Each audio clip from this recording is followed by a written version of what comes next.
Betul-betul loh. Ngomong itu mesti hati-hati. Jangan ngomong miskin. Saya mau orang miskin. Saya mau orang kecil. Saya mau belekan. Merek tetet. Saya mau buluhuk. Goreng patut. Jangan. Kita mah anak raja. Kita umat yang diberkati Tuhan. Kita umat yang berkerajaan. Kerajaan yang luar biasa. Jangan omongan kita ini sebab dipertanggungjawabkan di hadapan Tuhan. Dalam Efesus 5, dalam Efesus pasal 5, saudara di sana dikatakan oleh Rasul Paulus dalam Efesus pasal 5, apa yang dikatakan di sana sungguh mengerikan kalau kita membaca Efesus pasal 5 ayatnya yang ke-3, tetapi percabulan dan rupa-rupa kecemaran atau keserakahan disebut saja pun jangan. Ngomong corang tuh jangan. Ngomong kotor tuh jangan. Di antara kamu sebagaimana sepatutnya bagi orang-orang kurus. Demikian juga perkataan yang kotor. Perkataan loh. Yang kosong. Atau yang sembrono. Karena hal-hal ini tidak pantas. Tetapi sebaliknya ucapkanlah syukur. Sebab ingatlah ini baik-baik. Tidak ada orang sundal, orang cemar, atau orang serakah. Artinya penyembah berhala yang mendapat bagian di dalam kerajaan Kristus dan Allah. Tadi saya ngobrol dengan anak rohani. Dia bilang itu Facebook itu itu dilacak seluruh yang memakai Facebook dilacak. Dia senangnya apa? Dia Facebooknya apa? Dia buka apa di internet? Itu perusahaan tahu. Tidak ada yang rahasia. Lalu dimasukkanlah virus. Jadi saudara tidak tersembunyi lagi.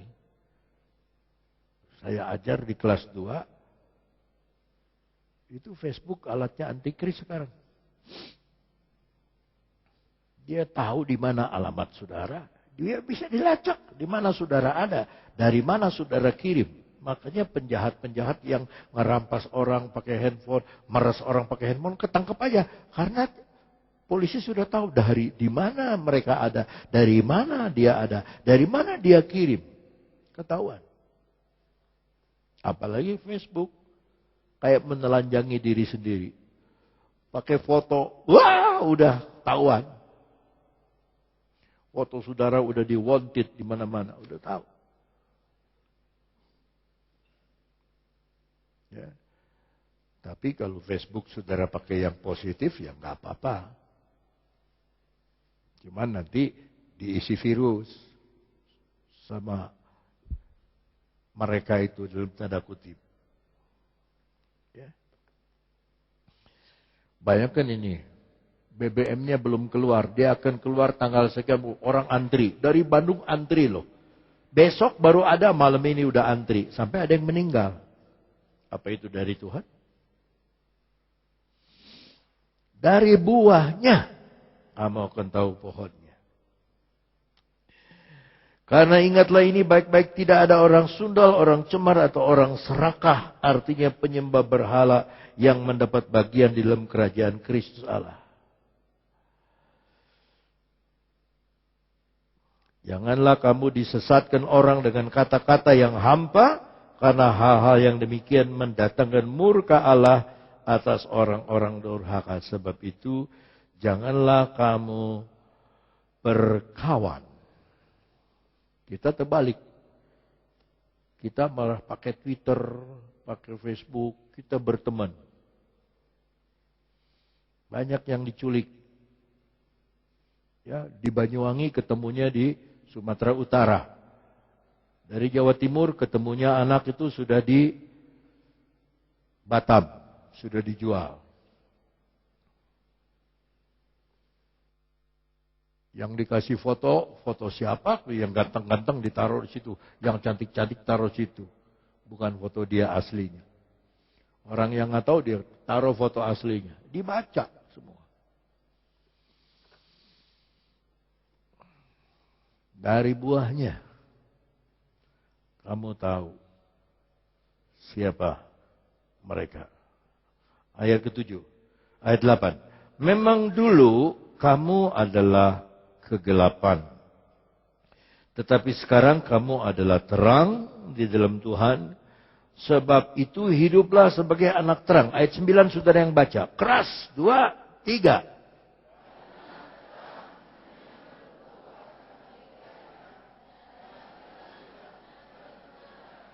Baik.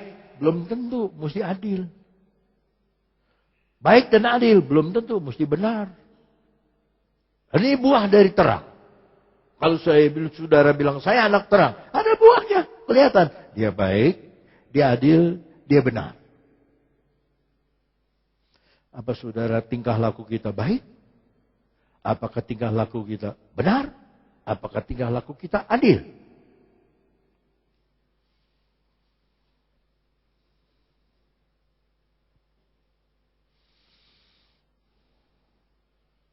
Dengan mengagetkan, Paus Benediktus belum meninggal sudah mundur. Nampaknya dia kecewa. Kecewa dengan banyak kejadian-kejadian dari kardinal-kardinal. Ya, gereja harus keluarkan jutaan dolar, puluhan juta dolar karena orang ngesu. Saya dilecehkan waktu saya masih anak. Sekarang udah umur 18 tahun. Udah umur 22 tahun. Saya dilecehkan oleh kardinal-kardinal. Bahkan yang terakhir. Ada korupsi. Di dalam Vatikan. Ternyata begitu diselidiki intern. Justru yang korupsi ini. Yang membuka rahasia dalam ini. Orang yang bikin autobiografinya Benediktus. Nampaknya dia seperti Anas Urbaningrum. Lebih baik mundur. Maka dia bilang saya mundur karena saya sudah tua. Tapi nampaknya dia kecewa. Sebab gereja tidak seperti yang dia harapkan. Ini gereja paling besar di dunia. Paling kaya. Tapi buahnya memalukan. Biar kita gereja disebut gereja miskin. Disebut gereja kecil. Nggak apa-apa. Asal buahnya menyenangkan hati Tuhan. Markus 11. Ini yang terakhir. Markus 11. Puji Tuhan. Haleluya. Saudara senang dengar yang terakhir? Senang nggak? Berarti saudara mau ya. Mau cepat pulang. Markus 11. Ayat 20, pagi-pagi ketika Yesus dan murid-muridnya lewat, mereka melihat pohon ara tadi sudah kering sampai ke akar-akarnya. Ya. Maka teringatlah Petrus akan apa yang telah terjadi, lalu ia berkata kepada Yesus, Rabi, lihatlah, pohon ara yang kau kutuk itu sudah kering. Kapan dikutuknya? Kita mundur dulu kepada ayat 12. Dalam ayat 12, keesokan harinya, sesudah Yesus dan ke-12 muridnya meninggalkan Betania, Yesus merasa lapar. Dan dari jauh ia melihat pohon ara yang sudah berdaun. Ia mendekatinya untuk melihat kalau ia mendapat apa-apa pada pohon itu. Tetapi waktu ia tiba di situ, ia tidak mendapat apa-apa selain daun-daun saja. Sebab memang bukan musim buah ara. Maka katanya kepada pohon itu, jangan lagi seorang pun makan buahmu selama-lamanya. dan murid-muridnya pun mendengarnya. Barulah datang ayat 20. Pagi-pagi ketika Yesus dan muridnya lewat, mereka melihat pohon ara tadi sudah kering. Maka teringatlah Petrus akan apa yang telah terjadi. Lalu ia berkata, "Ya Rabi, lihatlah pohon ara yang kau kutuk ini sudah kering." Yesus menjawab mereka, "Percayalah kepada Allah." Dalam salinan Inggris, milikilah imannya Allah. Ulangi, 2, 3.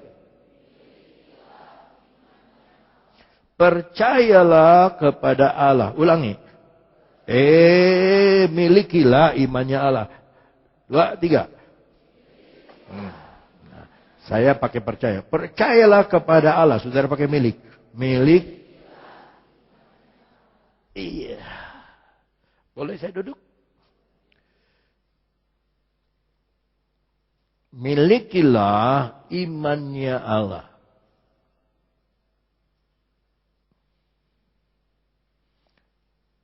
Ada iman dari pikiran, ada iman ikut-ikutan. Ya, tapi ini imannya dari Allah.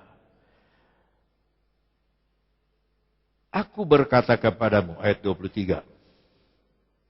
Sesungguhnya, barang siapa berkata kepada gunung ini, beranjaklah dan tercampaklah ke dalam laut, asal tidak bimbang hatinya, tetapi percaya bahwa apa yang dikatakannya itu akan terjadi, maka hal itu akan terjadi baginya.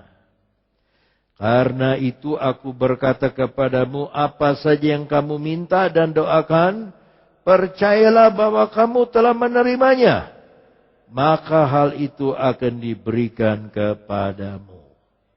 Itu buah bukan? Itu buah bukan itu yang tadi? Percayalah gunung sampai pindah. Saya bilang buah bukan. Bukan. Nih yang buah itu ayat 25. Dan jika kamu berdiri untuk berdoa, ampuni dulu. Ini buah. Ampuni dulu sekiranya ada barang sesuatu dalam hatimu terhadap seseorang, supaya juga Bapakmu yang di sorga mengampuni kesalahan-kesalahanmu. Ini buah. Tetapi jika kamu tidak mengampuni, maka Bapakmu yang di sorga juga tidak akan mengampuni kesalahan-kesalahanmu. Siapa di sini pernah disakiti hati?